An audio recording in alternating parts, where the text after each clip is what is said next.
Salamat lang Tropa Pets, si Van Damme ay kumti na lang kasing laki na ng mga tutatings.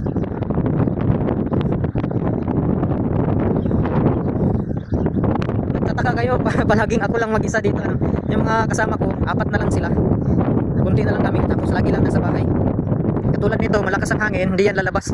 Malakas ang hangin, hindi sila lalabas. Kaya sinasamantala ko na ano, lalabas sa kasama ang mga aso. Wala sila.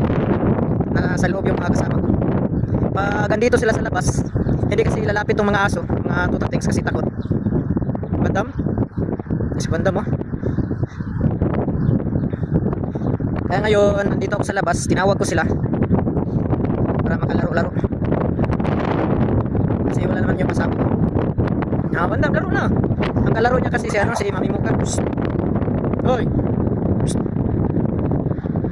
Ay, kailangan talaga lapitan bago magtigil. No. Huwag nga, mag-away-away. Laro lang ba? Hoy. Ay. Tapang talaga. Goten. Kailangan talaga sila awatin. Ay, awatin. Pag hindi mo awatin, tuloy yung laro. Laro lang.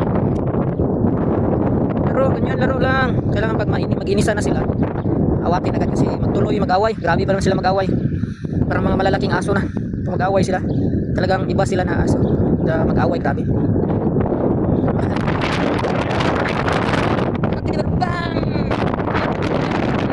Bang! Ito din. Bang! Ito din. Gimbot eh. Ito din. Bang! Hindi ka na lahat. Si Bulma ang nag-iisang nag-iisang maingay. Bang! Ayun, Mami Muka. Mami Muka namin. Mami Muka yun. Mami Muka ay. Si Mami Muka, napakabait sa kanyang tutatings. Talagang nanay na nanay. Hinahanapan ng pagkain. Kahit malaki na ang tutatings, naghahanap pa rin ng pagkain. Binibigyan pa rin. Tignan nyo ang katawan ni Bulma. Iba talaga sa kapatid niya. Yung ano niya, yung buntot, yung hips, sa may puwit. Diba? Yung tingin ko sa kanya parang purma ng lupo talaga si Bulma.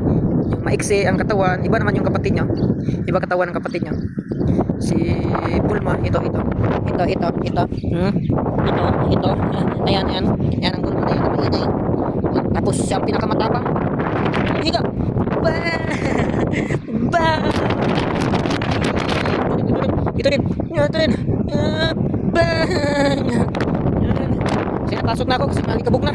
Tago na kayo.